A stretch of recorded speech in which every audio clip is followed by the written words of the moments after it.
আপনি কি জানেন একটা পশু হত্যা করলে আপনার কতদূর ক্ষতি হয় বা আপনার কোনো পাপ হয়? একটা পশু হত্যা মানে আপনি যে খাবার থালায় বসে তাকে খাচ্ছেন, সেটাতে আপনার কত দূর ক্ষতি হচ্ছে বা আপনার ফ্যামিলিতে কত দূর ক্ষতি হচ্ছে আপনি কি জানেন?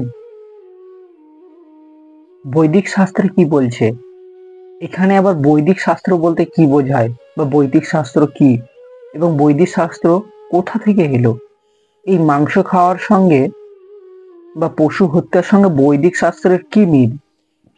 এই সব কিছু নিয়ে আজকে আমাদের ভিডিও। এক কথায় বৈদিক জ্ঞান বা পশু হত্যা করলে কি হয়।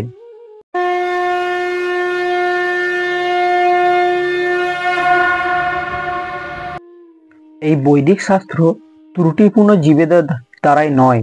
এই বৈদিক শাস্ত্র হলো স্বয়ং পরমেশ্বর ভগবানের। আমরা হয়তো জানি বৈদিক শাস্ত্র মানে হচ্ছে বইয়ের জ্ঞান বা কোনো মানুষের লেখা একটা কাব্যগ্রন্থ, উপন্যাস বা কোনো গীতা, কিন্তু না, আমরা সম্পূর্ণ তথ্যটা ভুল জানি। এই বৈদিক শাস্ত্র হলো স্বয়ং পরমেশ্বরের জ্ঞান, যেখানে ব্রহ্মার হৃদয়ে আমাদেরকে, অর্থাৎ ব্রহ্মার হৃদয়ে প্রথমে দান করেন, তারপরে আমরা এই জ্ঞান পাই। একেই বৈদিক শাস্ত্র বলে। অর্থাৎ আজকে আমরা মানুষ আজকে আমরা কিভাবে আমরাই এই পৃথিবীর সর্বস্ব শিষ্টাচার বা আমরাই এই সর্বজ্ঞানী, কিন্তু আমরা কত দূর মূর্খ দেখুন। এই পৃথিবীর সর্বস্ব শিষ্টাচার বা শ্রেষ্ঠতা হলো ভগবান।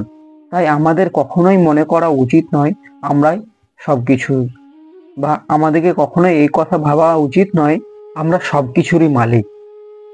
এখানে খুব একটা সুন্দর উদাহরণ দিয়েছে পরমেশ্বর ভগবান শ্রীমদ্ ভাগবত গীতায়। দেখুন, আমরা কিন্তু কুকুর বেড়ালের মতো ঝগড়া করতে আসিনি বা কুকুর বেড়ালের মতোই আমরা আচরণ করতে আসিনি। স্বয়ং পরমেশ্বর ভগবান আমাদের এত জ্ঞান দেওয়ার সত্ত্বেও আমরা পশুর থেকে আজকে খারাপ।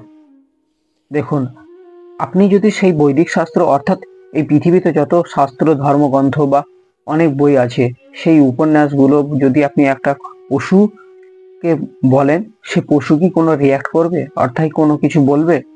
কিন্তু না। এই সমস্ত বৈদিক শাস্ত্র, বৈদিক জ্ঞান, ধর্মগ্রন্থ সবকিছু কিন্তু মানুষের জন্য। সুতরাং একটা পশু যদি একটা পশুকে হত্যা করে, তার কখনোই পাপ হয় না বা সেটা প্রাকৃতিক বিরুদ্ধ হয় না। কিন্তু আপনি একটা জিনিস ভেবে দেখুন, একটা মানুষ হয়ে তাকে হত্যা করছেন এবং তাকে তার রুচির মানে নিজের জিভের টেস্ট বাড়ার জন্য তাকে থালায় বসে খাচ্ছেন। এর থেকে বড় পাপ কিছু হতে পারে না। তাই স্বয়ং ভগবান বলছে, একটা পশু যদি একটা পশুকে হত্যা করে, সেটা কোনোদিন পাপ বলে গণ্য করা হয় না। কিন্তু একটা মানুষ যদি একটা পশুকে তার নিজের রুচির টেস্ট বাড়ার জন্য তাকে যদি খায় বা তাকে হত্যা করে, এটা স্বয়ং পরমেশ্বর ভগবান বলেছেন এটা প্রাকৃতিক বিরুদ্ধে। তো আজকের পর্ব এতটাই। ভিডিওটি কেমন হয়েছে আমায় কমেন্ট করে জানাবেন। আর এই ধরনের ভিডিও পেতে চাইলে আমার চ্যানেলটিকে সাবস্ক্রাইব করে বেল নোটিফিকেশন অল করে রাখুন। ধন্যবাদ। জয় শ্রীকৃষ্ণ। রাধে রাধে। আর হিন্দু হয়ে হিন্দুকে সাপোর্ট করুন, বাংলায় ভালোবাসুন, বাংলায় দেখুন। ধন্যবাদ।